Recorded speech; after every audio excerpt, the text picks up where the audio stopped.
I need to put the jacket, isn't it? Yes, yes, Costa, yes. Yes. It looks smart. I need to look smart, I need to put the jacket. Thank you, Costas. I'll put mine on. Well, thank you. For TV. Lovely, we're going to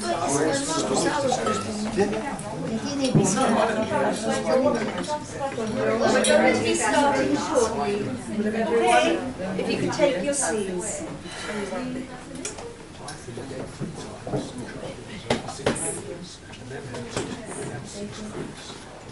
Right. Right. Where's the microphone?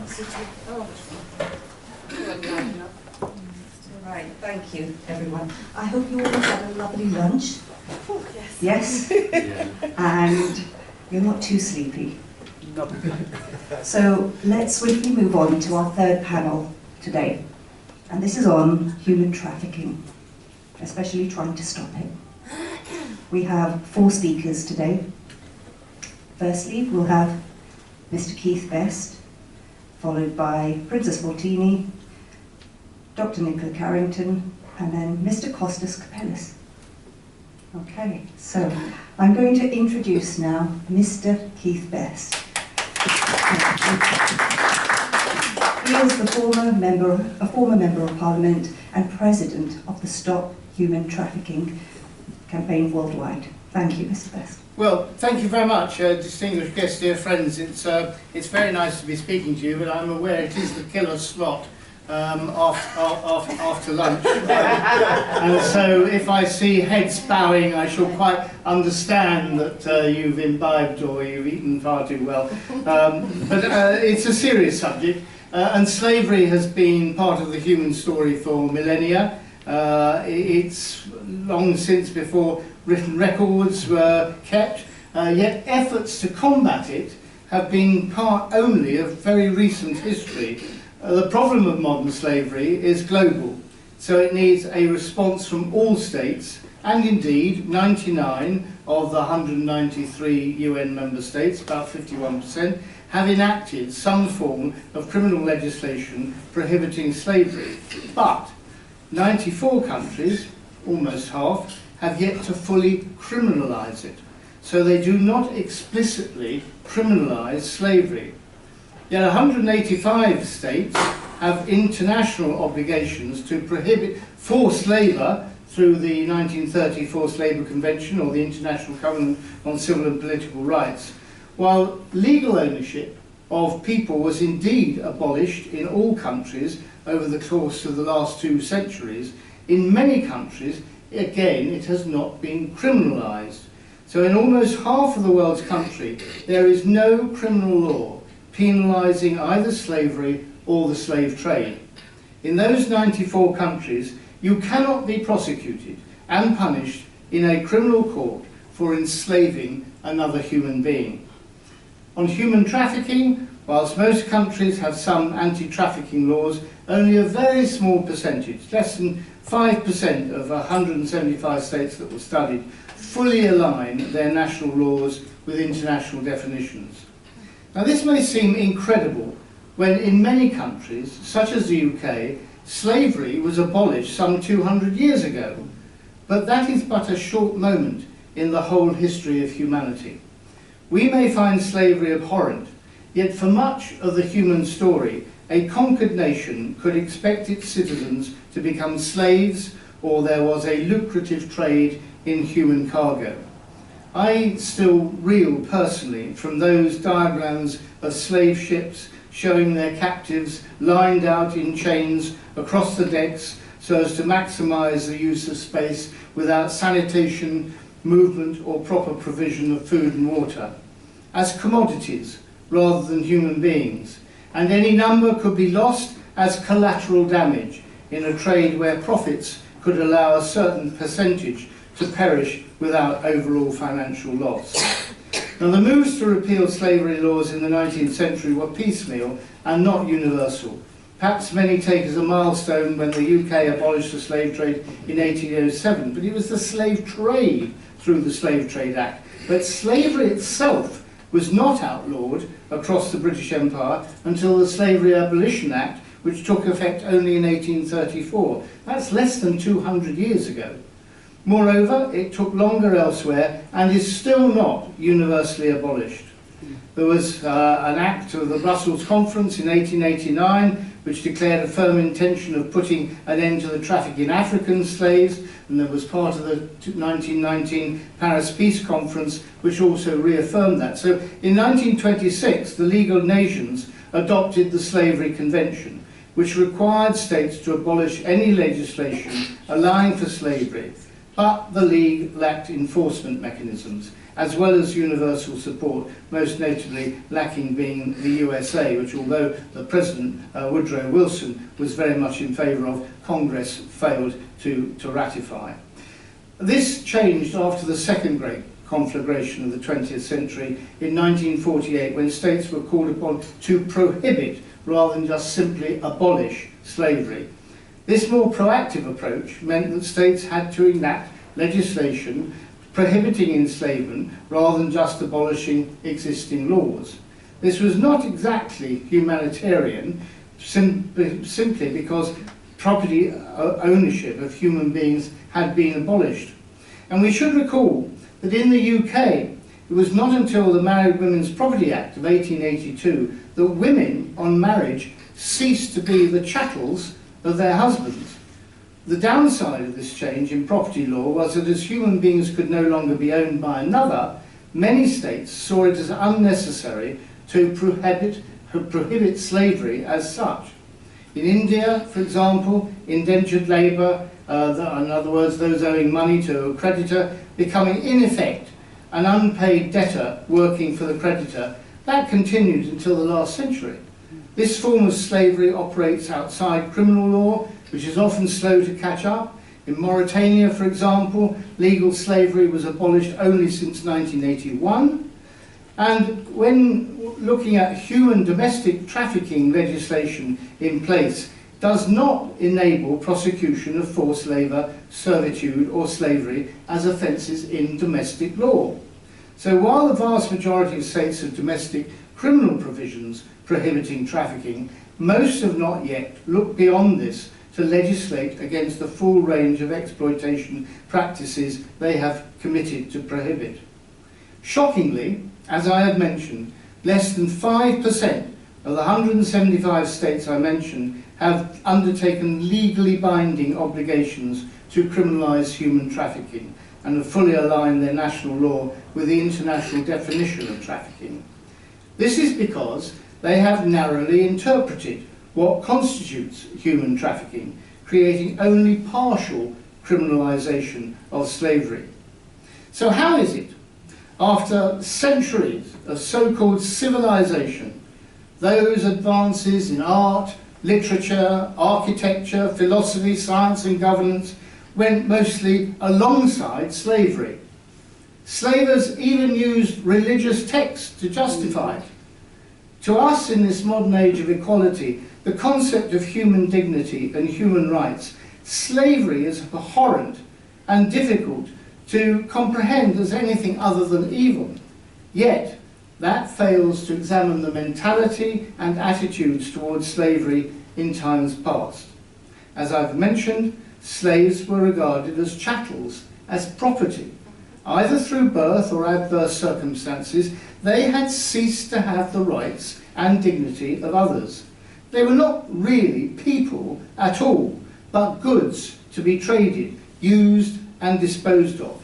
It is only by getting into this mindset that we can begin to understand why slavery was not only tolerated, but accepted as the norm for all those centuries. Perhaps the closest analogy is to equate slaves with the way many people now regard animals, to be used, killed for food and exploited, even though that is not accurate, as we have many protections for various animals. It always strikes me as slightly strange, but indicative of attitudes, that the Royal Society for the Prevention of Cruelty to Animals, for the Protection of Animals, the oldest and largest animal welfare organisation in the world, was founded in 1824, before the National Society for the Prevention of Cruelty to Children, which is the organisation to protect children, which was founded in 1884. Indeed, it is difficult for us to find any exact analogy in which one species so denigrates and treats differently part of its own species. Yet that was the reality of slavery.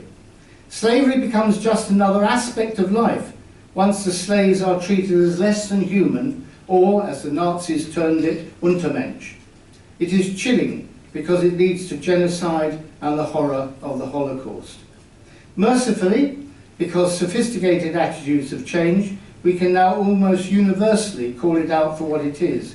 We need to remember, however, that the advance of civilization around the world is not always at the same pace, and that is why we have to confront those attitudes of acceptance and even promotion of the concept of slavery. Many of the perpetrators or promoters of slavery are not necessarily instilled with the knowledge that they are doing wrong, although that is increasingly difficult to justify unless you live in a bubble completely isolated from the rest of the world. So let us do a quick reality check on where we are at present. As pointed out by Walk Free, which is the Global Slavery Index, although the highest prevalence of forced labour is found in low-income countries, it is deeply connected to demand from higher income countries. So we have a role to play in the UK. As we know, an estimated 50 million people are living in modern slavery, an increase of 10 million people since 2016. That figure splits into 11 million in India, 5.8 million in China, 2.6 million in North Korea, and 2.3 million in Pakistan. So while properly every nation will look at itself and its own practices, as we in the UK acknowledge that modern slavery, trafficking for prostitution and unpaid labour is often under our very noses, we should not neglect the exposure and fight to end slavery in all its forms in other countries, especially in those where attitudes toward human rights are less liberal or advanced as our own. Those countries with the highest prevalence of modern slavery include North Korea, Eritrea, Mauritania. I've mentioned those countries before. Other nations, though, with high prevalence and significant risk are Saudi Arabia, Turkey, Afghanistan, Russia, South Sudan, and the Democratic Republic of Congo, often due to conflict, instability, or systemic governance failures. I should add China, of course, with the Uyghur, India with the remaining indentured labour, which I've mentioned, and Pakistan for the reasons above. Now, some of these are the usual suspects, but some may come as a surprise. Maybe there is little we can do with those ongoing conflicts, such as Afghanistan and South Sudan, but with others, we should redouble our efforts at persuading those governments, through our own Foreign and Commonwealth Development Office, diplomatic relations, to eliminate such abuses. With many of those countries, the UK has well-established diplomatic and indeed trading relations. Eritrea features because of state-imposed forced labour. Mauritania has a significant ongoing issue with hereditary slavery alongside forced labour.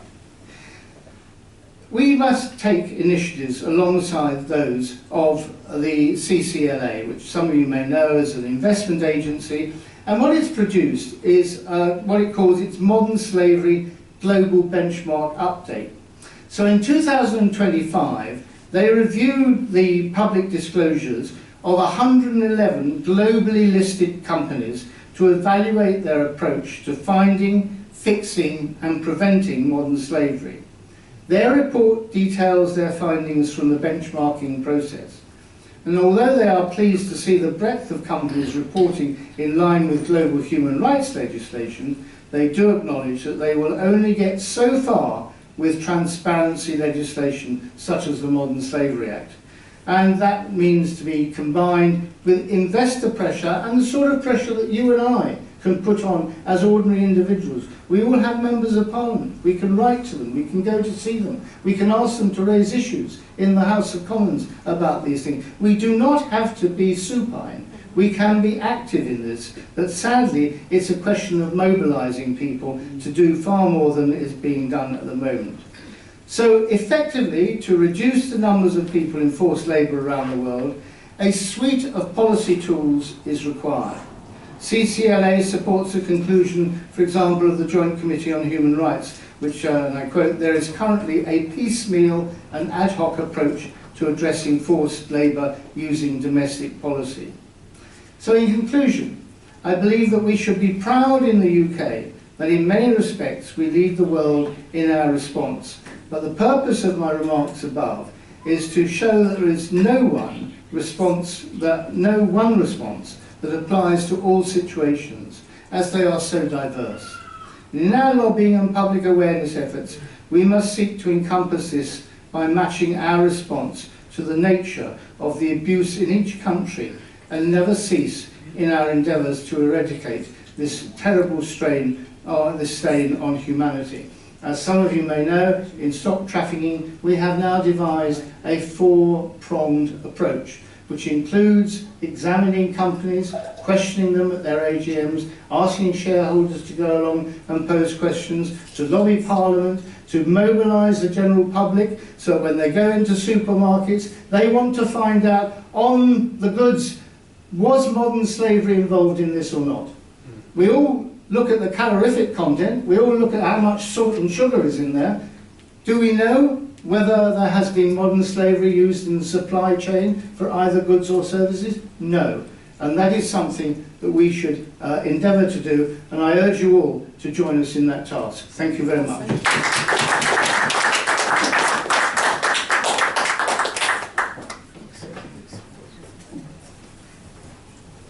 Thank you, Mr. Best, for that very enlightening speech, and even it's got me thinking, am I a supine member, or do I need to do more? So thank you. Next to the stage, we welcome Her Royal Highness Princess Fatimi. We've already heard her speak, but let's see what she has to say about human trafficking. Thank you. Thank you so much.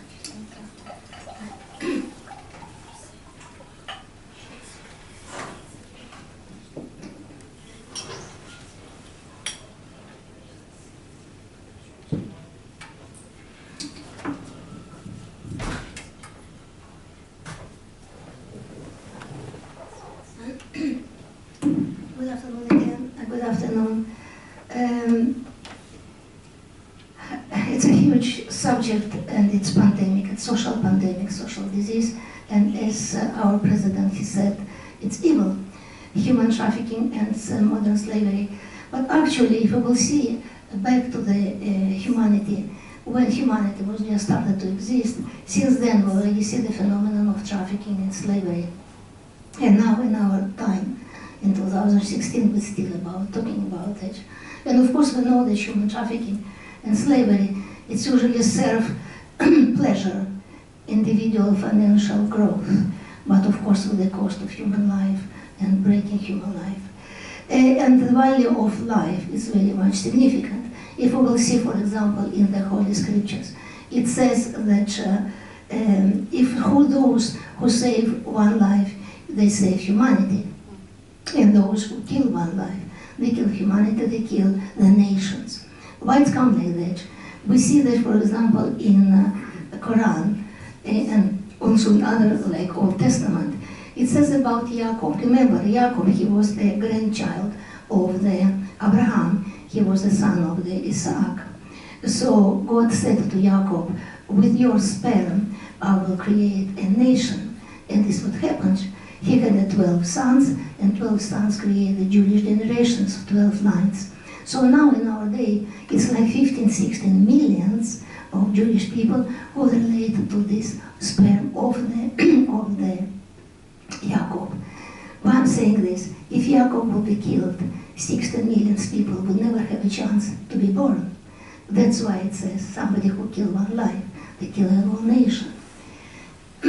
I'm just would like to honor, I am ambassador of UPF, ambassador of Stop Human Trafficking, and for ITO, of African International Road Diaspora. We have here co-president of ITO, Your Highness Queen Toto Eganda. Now, I just would like to come, because we have a short time. Here we would like to see, sorry for my voice, here I would like to show you, first of all, definition and reasons of the human trafficking and modern slavery. Human trafficking, the definition is is the recruitment, transportation, transfer, harboring or receipt of people by means of threat, force, coherent, abduction, fraud, deception by force. While we have, for example, modern slavery, the definition is modern slavery, it's an umbrella term that includes slavery, certificate, force, etc.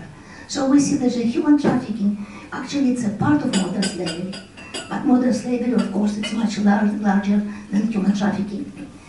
If we will see statistics of human trafficking, you will be shocked. When I first saw the statistics, I think it's impossible. So human trafficking worldwide, estimated 49 million people are victims of human trafficking. 71% of it's women and girls. 1 to 3 victims, it's children. So most common form, it's sexual exploitation. And in the UK, we see 136,000 people. We have over 3,000 potential victims, and we have majority like label, sexual exploitation, and criminality. If we, for example, will see statistics of modern slavery, then we have statistics against 50 million. 27 million are forced labors, 22 million are forced marriages, 1 to 2, 1 to 4, it's victims of children. And in UK, it's 172,000 people, it's 10,000 potential victims, referred to national referrals and forced labors.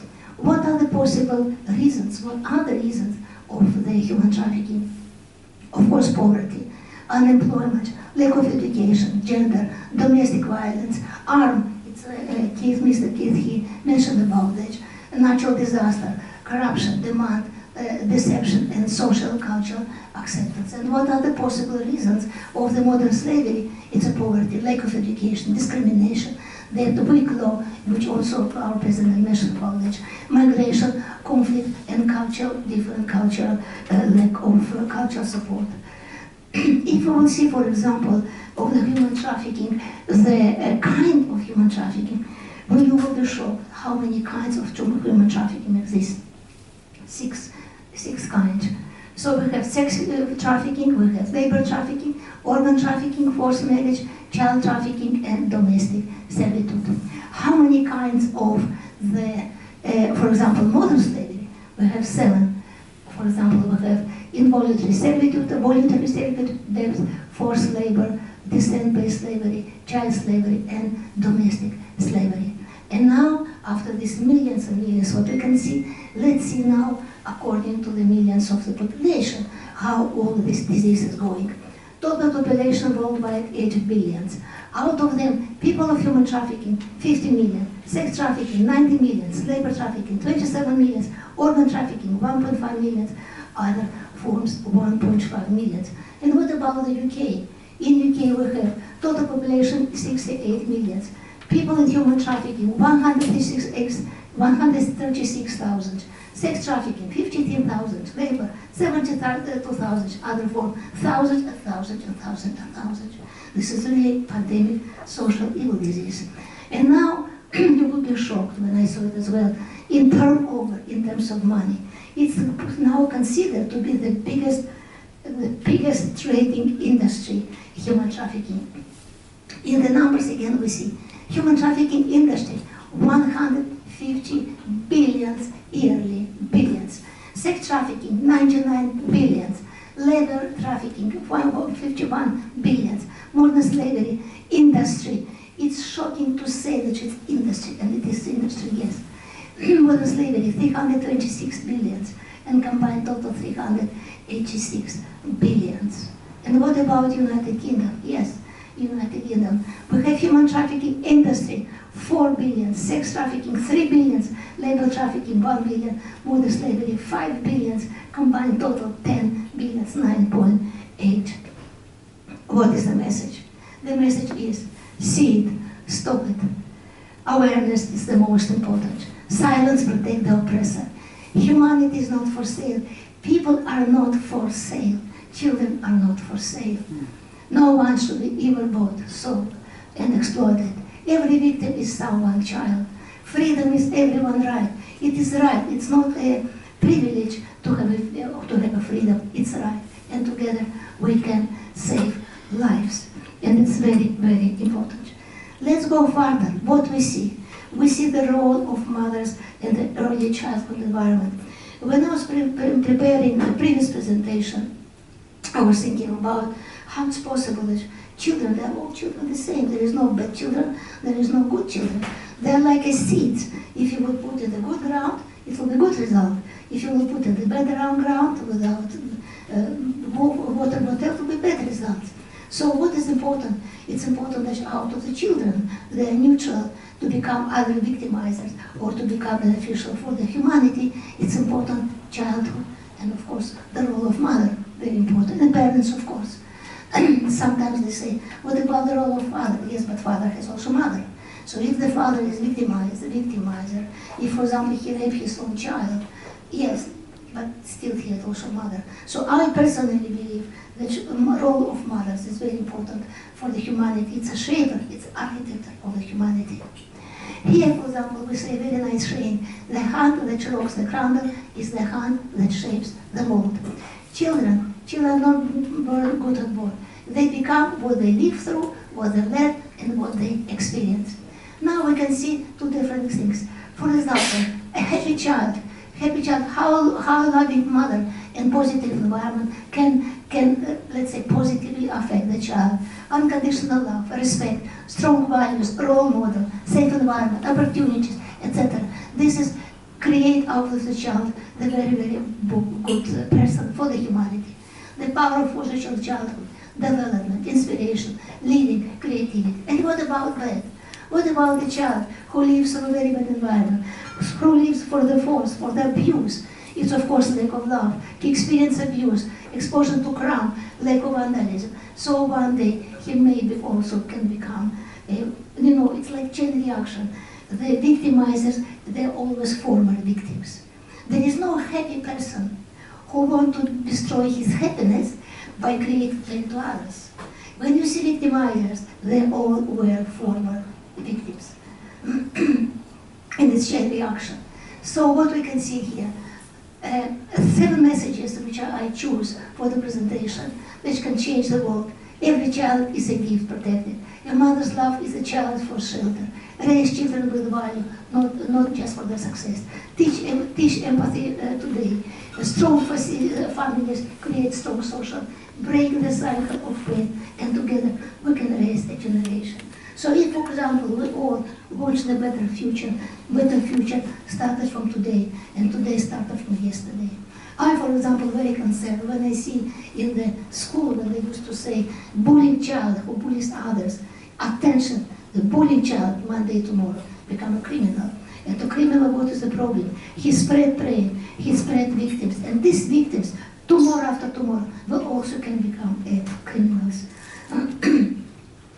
Now, we can see here, for example, what is the solution? The solution for the mothers, the solution for the children, and the solution, the role of government organization in this epidemic disease. Solution for mothers, awareness. Awareness comes through the education. Education brings information. And when the person receives information, become aware and become understandable, then he change his behavior. And change behavior means actually change the character. And change character means change the life, change the society. That's why the role of awareness, the role of education is very much important. Strong law, police protection, psychological support, community and care. Psychological support, just a few words. When I was very small, like 6-year-old, I had experience with somebody, when I was playing outside of the house, somebody who was approximately, maybe he was trafficker or victims. He said to me, come girl, I will give you sweets. He was unknown to me. And I remember that moment that my mother said, whoever will tell you come, tell me to give you sweet, run away because maybe it will be dangerous. I still remember this moment. He didn't touch me, he didn't say anything. I still with the fears remember the moment. And then one day, a few days ago, when I would read about girl, they kept her, they trafficked her, and they kept her from 12-year-old until her 16-year-old. According to calculation, she was raped 43,000 times. 43,000 times. One girl from 12 until 16. She's saying that they were starting with her starting from 10 o'clock and then finish at 11 o'clock at the night. And I was thinking, if I had such experience only glue at me. I still remember how this girl can overcome such experience, being 43,000 being raped. And this is, I'm talking about support. A solution for children, again awareness, in schools, life skills, devotion, students in university, workplaces for the, when he'll be young worker, strict control, law again, which also our president mentioned about law, encouragement and reporting system. And what about the role of government? Yes, the role of government, they have to undertake it.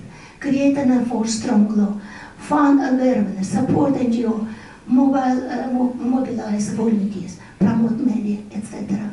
So what we see, strong motto one, investing in mothers and early childhood is investing in future, in humanity. And here investing child, every child is like a seed, as we said. Let's nurture, don't nurture him with love and support. Now we have protect one child, you protect the future. Mother love is the first shelter of the child. Awareness today, prevent tragedy tomorrow. Together we can break the chain. And save childhood means save future. And now we can see together about religion. Yes, apart from the home environment, religion can have a big role. Because religion, any religion, all religions, people trust, those who believe, of course, people trust religious workshops and leaders. So I will just, because it's a very lack of time now, about religion, I just would like to say, here in UK, I was just sitting and coming like statistics about UK. In UK we have 45,000 different religious places and worship. Out of them Christians, 40 mosques and Jewish and things and Hindu, etc. So what I was thinking, calculating, if we have in UK 45,000 religious different faith places, if they in Sunday, 10 minutes in Sunday, just one day in the week, 10 minutes, if they, in all these 45,000 places, if they will mention about human trafficking, about slavery, about, for example, what our president said about these neighbor things, then it affects, according to my calculation, it was 5-6 million people. And if on a year basis, if it's 54 weeks, it's already 300 million people will be informed about that. One faith, one humanity, one mission. Protect life, protect children, protect future. Now a little bit about our organization. Our organization, Stop Human Trafficking, have been established by Dr. Ramsey, Sheikh Dr. Ramsey. And we have our whole president, Mr. Keith Best. We also have inside our motto, of course, to save a life, one life, we can save already the nation. Basic principles, together we can do, we can change, we can make a change. We have 8 directorates, we have publicity, external relations, education. For example, I'm director of the Religion Against Human Trafficking. We have also Nicola, she's ambassador and director and advisor in education, etc. We have legal services, accounting, donation, human rights, etc. Volunteer personnel, we all are volunteer. That's why I welcome all of you to join us, whoever feel like that, to support and to help. We cooperate, of course, with the Universal Peace Federation, Church of Scientology, IDOL, and other organizations. We do regularly meetings, etc. Flyers, I brought some flyers with me, I will share it with you. And of course, we have a website, and donation, of course. So together we can save people's life. Thank you so much. Thank you.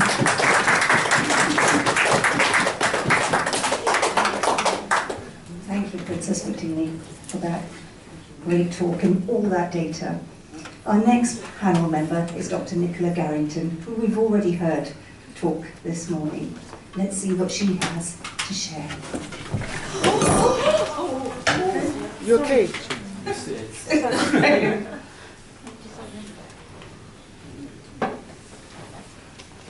you like some more Coke?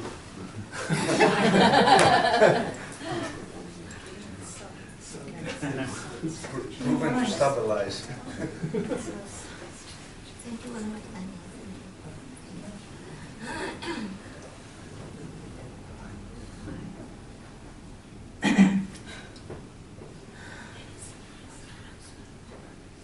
Right, if everybody wants to listen. I just wanted to start off by explaining that this year, on the 30th of July, is dedicated to World Day Against Trafficking in Persons. And this year, the theme is Trapped Behind the Scam. Now, I don't know about anybody here, but has anybody been scammed before? Yeah? Cryptocurrency, pension scheme, whatever, yeah. Even on a phone call or an email. The United Nations Human Rights report industrial scale scam centres in Southeast Asia's Mekong region. It's estimated, and listen to this number, some 300,000 human beings are trapped in this district, in compounds which are more akin to concentration camps, with barbed wire and armed guards. This is happening today. Many victims, who are often highly educated, travel from low income and high unemployment countries. So places like India, and some parts of India, Nepal, Sri Lanka, East Africa. You can imagine the countries, the type of people that are going to come to these districts to get work. And they are tricked into thinking that they are going to get meaningful, well-paid employment for their families back home. But the victims end up having their passports and their documents, their visa documentation, confiscated. And they are then forced to read scam scripts. Yeah, scam scripts. To carry out impersonation fraud, cryptocurrency investment schemes, gambling platforms, extortion, and romance scams. And what's the most distressing thing about this whole situation is, I don't know whether you've ever picked your phone up and you know it's a scam call and you put the phone down. We assume these people are criminals. However, failure for them to reach their targets to scam us out of money or whatever it is results in punishments such as torture, beatings, electric shock treatment, solitary confinement, waterboarding, and starvation. Some people are killed. And this is well documented in this region with evidence. This forced criminal exploitation is estimated by the United Nations to be worth, in this area alone, in the Mekong area, $43.8 billion a year. In the bit that we're all used to getting scam emails and calls and what have you, the bit that's difficult for us to comprehend here today is that the people that we're speaking to on the other end of the line, if it is one of these cases, is actually speaking to you in absolute fear. Because if they don't get your money, they're going to be tortured. And that's a different perspective where, to us, they seem like criminals. But in real life, this is how difficult human trafficking is to spot and to understand, because it's a very complex criminal activity. But that person is actually a victim. Now, we're going to go on, I'm going to do 3 cases. That's the first one, which is scam centres. Remember, it's living behind the scam. Because I'm here to educate and raise awareness. That's my dream job. I'm not a professional. Yeah, I haven't been trained. It's just my passion. But the second one is there continues to be very disturbing data coming out of the United Kingdom. According to the Home Office, in February, there were 23,411 victims of modern slavery that were identified. That's an increase in a single year of 22%, just in 1 year. Look where we're going with these statistics. And it's surprising for a lot of us to realise that the largest proportion of victims are British. Yeah, did anybody think that would be the case? No, it's British people. And what's even more surprising, which is where I get upset, is it's actually 75% are children. They're children! Children who are being exploited in the United Kingdom. Now, technology, apart from the fact that children, they're boys, predominantly boys, not girls, boys. Technology is no longer just connecting children. It is actually being used to exploit them. Due to the demand of heroin and crack cocaine, the UK faces one of the most significant child protection challenges ever, driven by, and Councillor Funmi knows all about this, smartphones, social media and digital surveillance. The National Crime Agency estimates that the illicit drugs market in the UK is worth £9.4 billion. £9.4 billion, and we've got children running around supplying that demand.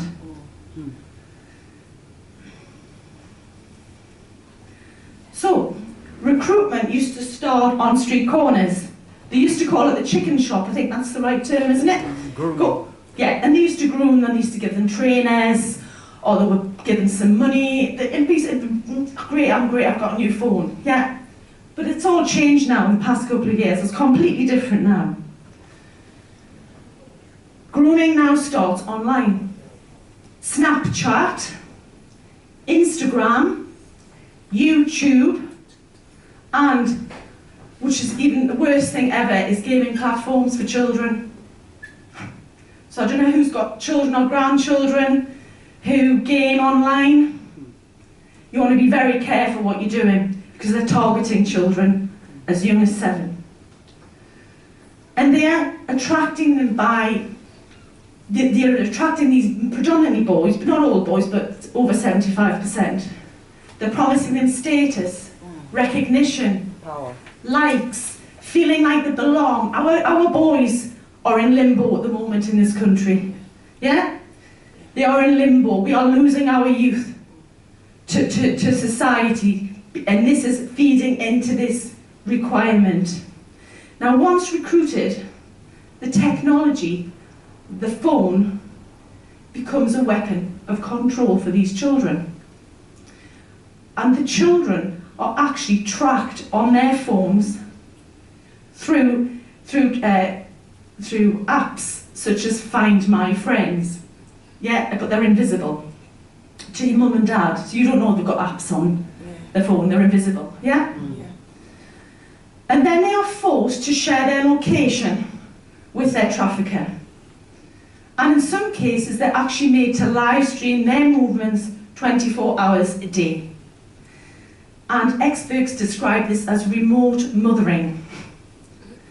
Constant digital surveillance ensures there is no escape. But the coercion is absolutely relentless. And exiting this gang is impossible. Gang members send children pictures of mum and dad's front door when they want to leave, and threaten to firebomb their houses or stab their sister. A lot of gangs sexually abuse these children, and they place them in very compromising situations, and they video this, and they humiliate them, they degrade them. You know, those videos are used for those children to control them. Because remember, we're dealing with young children whose mind systems aren't developed like ours. You know, they don't have the capacity we do as adults to make informed decisions. Yeah?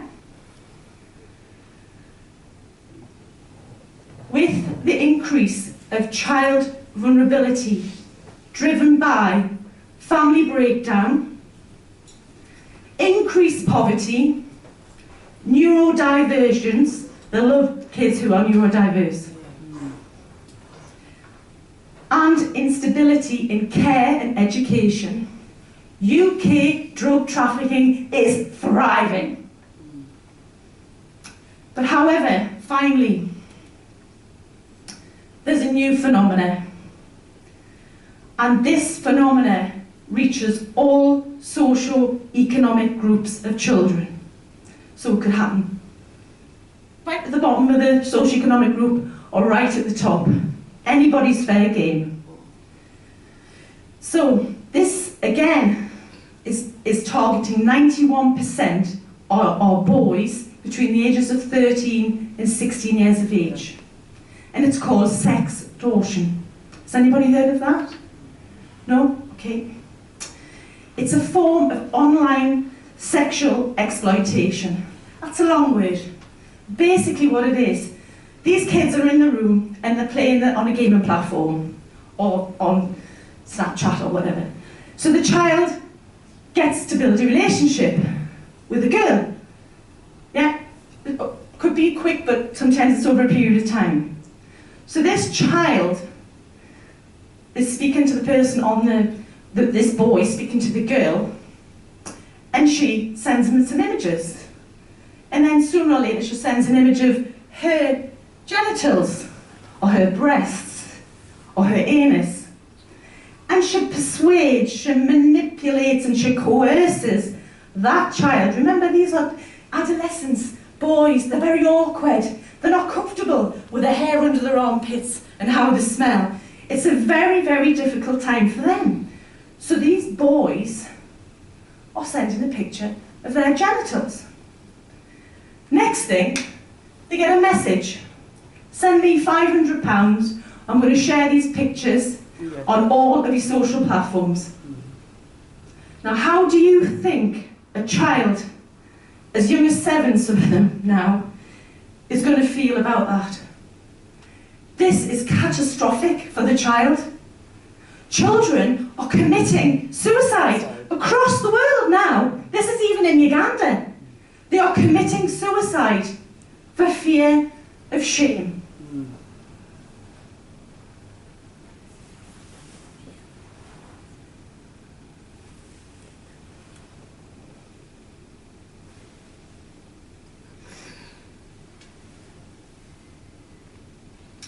So finally, I'm not going to use my script.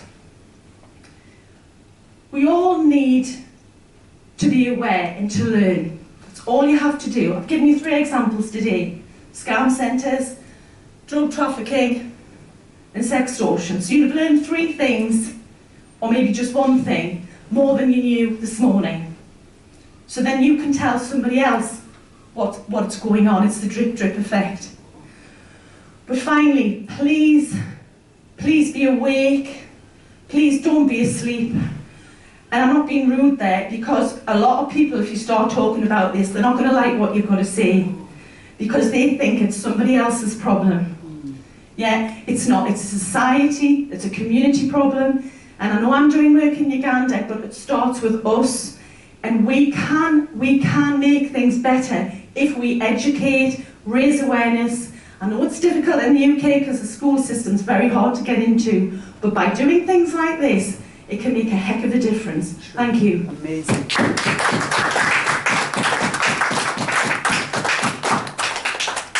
Thank you, Nicola.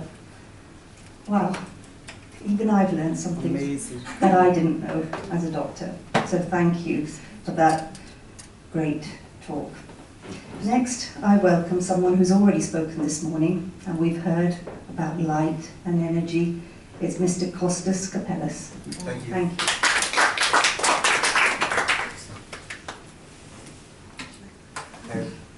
Do I need the microphone? Are you recording with the microphone? No. Can you hear me well? Yes. Because I just need 8 minutes. I have all my speech here, so I'm going to need to use my hands. So, okay. Your Royal Highness, Your Excellencies, dear Lords, Members of Parliament, Ambassadors, distinguished guests, ladies and gentlemen, thank you to the founders, organizers, patrons, trustees, sponsors and supporters of this remarkable event. It is a great honor and privilege to be here today and to contribute in whatever small way I can to our shared vision of creating a harmonious, safe and compassionate world, a world free from human trafficking, modern slavery, human rights violations, and many other forms of suffering that continue to diminish human dignity. Although we are gathered today to discuss one of humanity's darkest realities, I would like to speak not about darkness itself, but about light. Because history has shown us that darkness never disappears by fighting darkness alone. It disappears when enough light is created. Human trafficking is often described as one of the fastest growing criminal enterprises in the world. Yet, the painful truth is that exploitation itself is not new. Throughout history, many civilizations have practiced slavery in different forms for labor, conquest, and tragically for sexual exploitations, which my colleagues explained in more detail before. What is perhaps even more heartbreaking is that despite extraordinary advances in science, medicine, technology, and communication, we are still confronted by these manifestations of humanity's lowest nature. Actually, we have some slides that should have changed. I just realized, yeah. Human nature. We have evolved technologically, but have we evolved equally in consciousness? Perhaps this is one of the greatest questions of our generation. There is an old story about an eagle and a crow. I'll be focused more on solutions, you'll be happy to know that. The only bird courageous enough to attack an eagle is the crow. It lands on the eagle's back and repeatedly pecks its neck.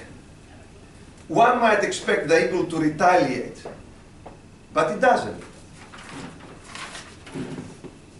Instead, it spreads its magnificent wings and begins to soar higher and higher into the sky. The higher the eagle flies, the thinner the air becomes. Eventually, the crow cannot breathe. It loses its grip, falls away, and the eagle continues its flight free. I believe this story contains a profound lesson for all of us. We cannot solve humanity's deepest problems by remaining at the same level of consciousness that created them.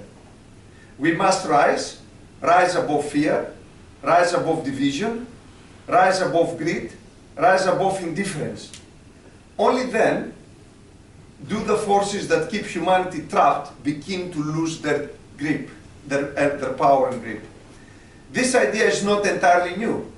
Across many ancient civilizations, we find traditions that sought to cultivate inner harmony, wisdom, and human flourishing.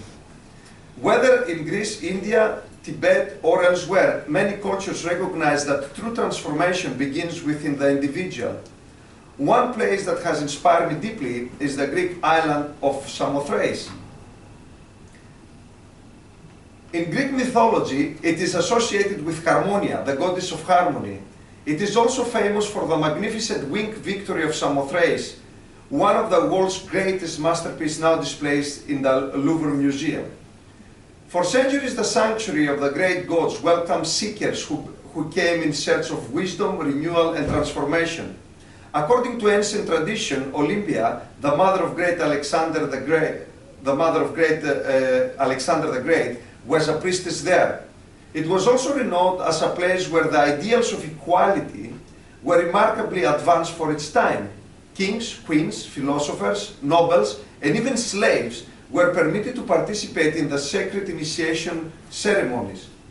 Among the symbolic practices associated with the ancient mystery traditions is the image of entering darkness before emerging into light. What a powerful metaphor for humanity today. Perhaps our world is passing through such a chamber. Perhaps the darkness we witness is not the end of our story. Perhaps it is the beginning of our awakening. For many years, I have carried a dream in my heart. I feel profoundly blessed that life has entrusted me with the opportunity to revive in a contemporary and practical way the timeless aspiration to create spaces dedicated to the harmony of mind, body, and spirit. Places where people can transform themselves, carry that light back to their communities, and inspire a shift in consciousness where inner balance becomes the foundation for outer action. Because when the mind is distorted, when the heart is disconnected, and when the human spirit is forgotten, the consequences can manifest in countless destructive ways, including violence, exploitation, slavery, and human trafficking. This vision has become the project I would like to briefly share with you today. It draws inspiration for sacred geometry, healthy passive house, and climate resilience design principles, building biology, permaculture, and renewable energy systems. The goal is not simply to construct beautiful buildings. The goal is to create a living ecosystem that supports human well-being while restoring the natural environment, a place that is self-sufficient, regenerative, and designed to help people rediscover harmony within themselves. I hope this project will expand beyond one location. I hope it will become a prototype, a pioneering model, a beacon of light that others may adapt and recreate in their own countries and communities. Imagine if instead of merely reacting to the world's crisis, we also invested in preventing them by nurturing healthier human beings. Imagine if future generations inherited places dedicated not only to education and healthcare, but also to the conscious cultivation of wisdom, compassion, resilience, and peace. Perhaps that is one of the greatest investments we could ever make. As I shared just a brief glimpse of this vision with you today, I would like to invite those who wish to become founding partners in this endeavor to help create a lasting legacy to themselves, for themselves, their families, and future generations. I invite those who believe that lasting change begins within ourselves and is brought to life through the action we take together. Because no single person changes the world alone. But together, extraordinary things become possible. Alexander the Great is said to have made 3 final wishes before his death. He asked that his doctors carry his coffin to remind us that even the greatest physicians cannot prevent death. He asked his treasures be scattered along the road, showing that all material wealth remains behind. And he asked that his hands be left outside the coffin, demonstrating that we live this world exactly as we entered it, with nothing in our hands. Whether history or legend, the message remains timeless.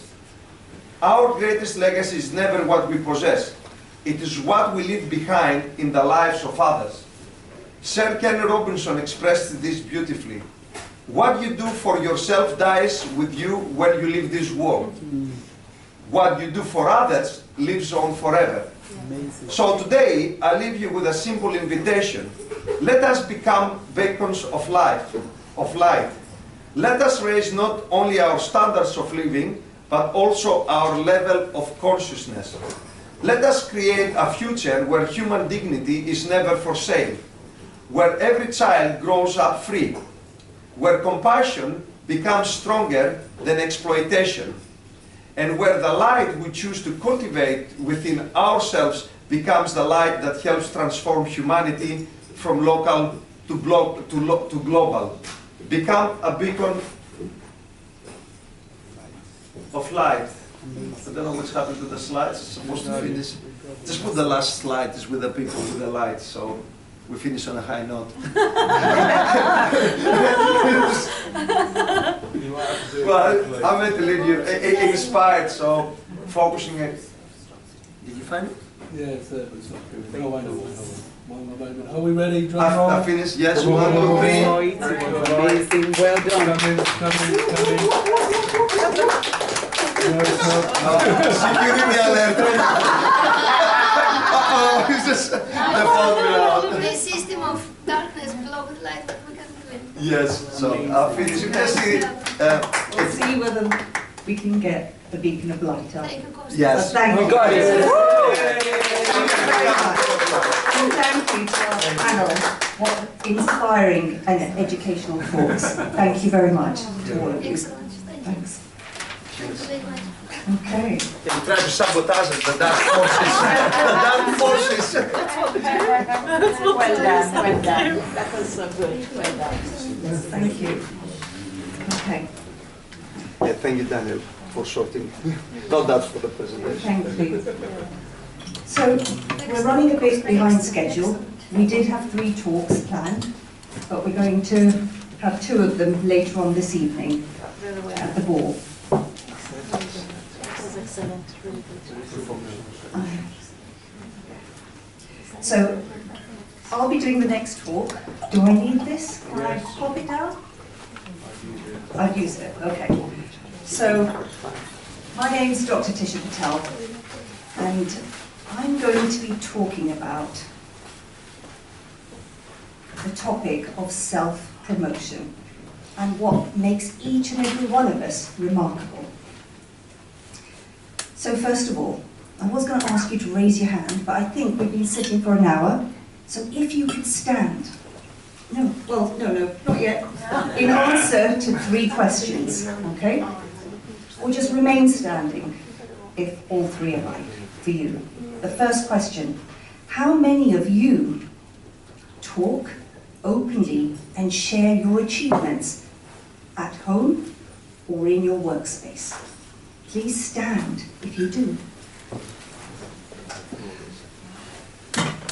Thank you. Thank you very much. Okay, the next question, question number 2. How many of you share your achievements outside of work with the people you meet? Do you inspire them by sharing your achievements? Yes? Well done. Thank you for standing. And third question, when you share, how many of you feel uncomfortable? How many of you feel discomfort when sharing? A few more. And some have sat down. Thank you. So hopefully, your legs are working a bit better now. Okay. It's important, this topic, and I find it very important. Sharing your achievements is difficult. As we're growing up, we're led to believe that if we work hard, put our heads down, our results will speak for themselves. Yeah? Few yeses? We're also taught that sharing and talking about our strengths and achievements is bragging, conceited and vain. So many of us don't. But what experience has taught me is that when you celebrate your achievements and talk about them openly, you inspire people around you. You inspire everyone around you, including you. So today, I'm going to ask you to challenge that narrative that I've just talked about and see if you can inspire others to do the same. I'm going to take you on a story of my career. You all know a little bit about me, but if you don't, almost 25 years ago, I finished medical school and embarked on a career as a doctor. Our first year as a doctor is guaranteed. We're able to find a job. But after that, we have to find our own jobs. I too went to interviews. Some I didn't get through, and others, I got through them. But when I looked at the stories I was telling myself, the words I was using, when I didn't get that job role, I was using words like, I didn't have that skill set, somebody else was better than me, I didn't have what it took. Instead of using the words, that job was not for me. What I recognized was there was a little bit of low confidence. This was 25 years ago, so be gentle. There was a lot of imposter syndrome. And I identified self-doubt. But then something miraculous happened. I started changing through the process of growth. And that's what I want to share with you today. The people I worked and I met, I realized that they too had low confidence at times. They had imposter syndrome. They had that self-doubt.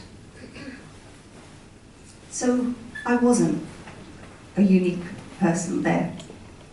So what did I do? First of all, I tried to improve myself. We've heard of teachers within the room earlier, so I too went and got a postgraduate certificate in education and started training junior doctors to become GPs. And as I taught, trained, I inspired them to change. And with that, that confidence rose. I then took the next step because I knew I was doing something good. So I embarked on a degree in executive leadership coaching. And this helped me to create individual spaces where those doctors and people external to the NHS could spend time on their career, their personal development, raise their self-awareness, and climb into the job role of their dreams. I then alchemized the training, the teaching, and the coaching, and started creating courses for the NHS as well as externally to help bring about change at a larger level and inspire others. And this created a ripple effect in numerous areas as I started celebrating everything that I'd done well, openly, without shame, so that other people could be inspired. The ripple effect was seen in my life by giving me clarity. There was a wellness element to it. There was a career element. Family life changed. And lastly, organizations changed. I'll take you through each one briefly. Clarity. I realized by working on myself that I had a portfolio career. I wasn't just a doctor. Medicine was my vocation, but my passion lay in teaching and training and spreading word. Wellness. My mental health improved. When you work on yourself, your health improves. Sure. Yeah? You become happier as an individual. If you were here this morning, I have long-term conditions, and my health improved. My ability to cope with illness improved and bounce back from any setbacks. Career. Visibility increases when you talk about yourself. Look at the posters all around you. We need to be visible in order to spread word of the goodness that occurs. Family. Probably the most important. When we talk about our achievements openly in the home environment, our children, our loved ones, listen subconsciously at first, and then they consciously take action. They choose their own careers, and my 20-year-old certainly did 4 years ago. And then the last one, teams and organizations. When you self-promote in your home environment, in your work environment, you inspire team members to do the same. The leaders and managers within your firms and organizations start recognizing you, start seeing you, you become visible to them. Team morale and wellness improves. KPIs, key performance indicators, rise. Project deadlines and dates increase. Project completion rates increase. But overall, team cohesiveness and wellness and morale is boosted.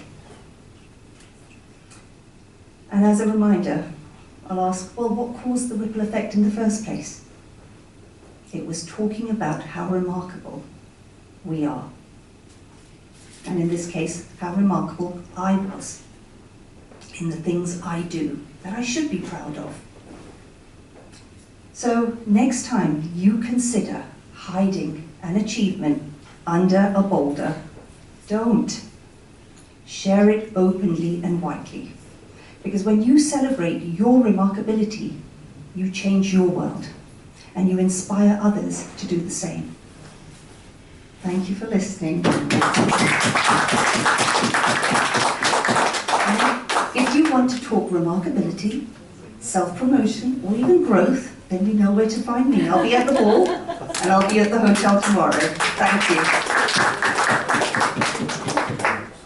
Okay. Yeah, okay. Right, and with that, we'll bring this morning's conference and this afternoon's conference to an end. We've got plenty of time to be ready for the ball at 6:45, I believe. 5:45? Yes, I have it Let's here. give you 5:45 when guests arrive.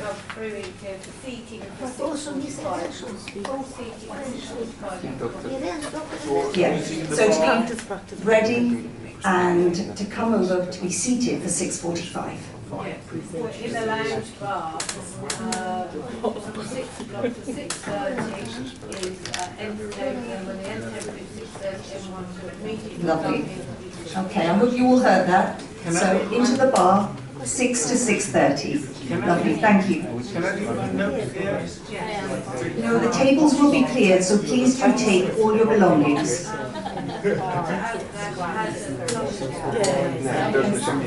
Lovely.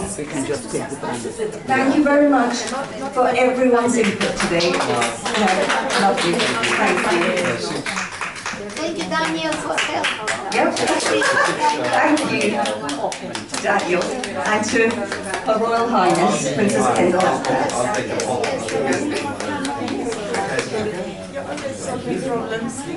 I'm married 23 years, so you need humor in life and solution.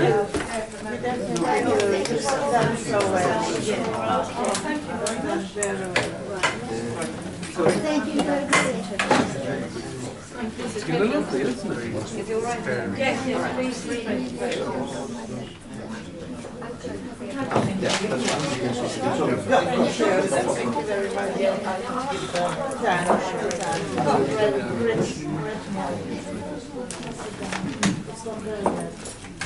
Okay, just one final note. Hi everyone. Can I have a minute for just a minute to give something to my sister, Her Highness Queen Grace. She was in a book of prosperity last year, and unfortunately our beautiful Nicola's in it as well, and quite a few other people. And so I like to call Your Highness, and I know my brother King Paul is not here.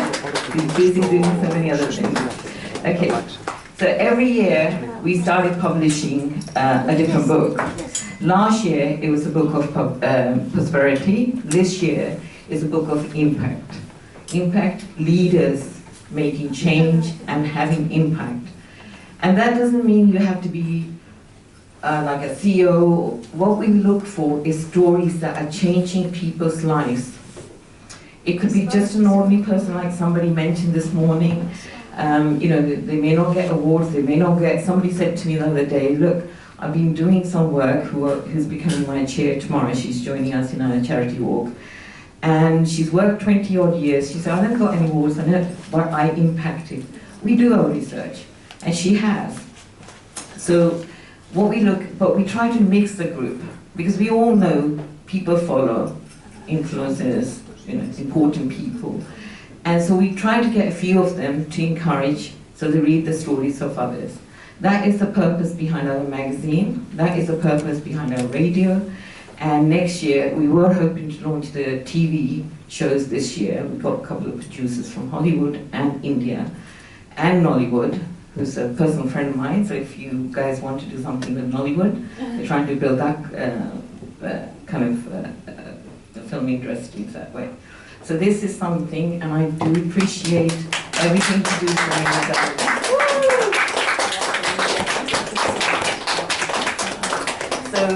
So thank you everybody for listening. We're here. If you want to spread your stories, we do. With my friend Annette, she's doing her podcast, I think, soon. So let's spread the stories. The more people that get involved, more we can change lives.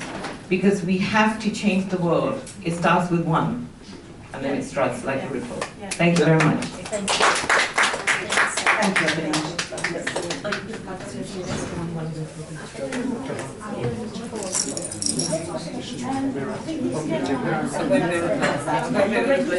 I'll just go and change my shoes. Yeah, just I'm going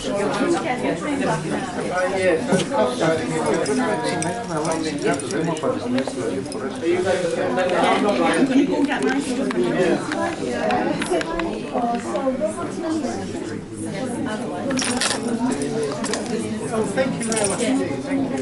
Thank you, Daniel. Did we do this recording with you? We did. Is it finished now? When I'm done, I realised you were talking about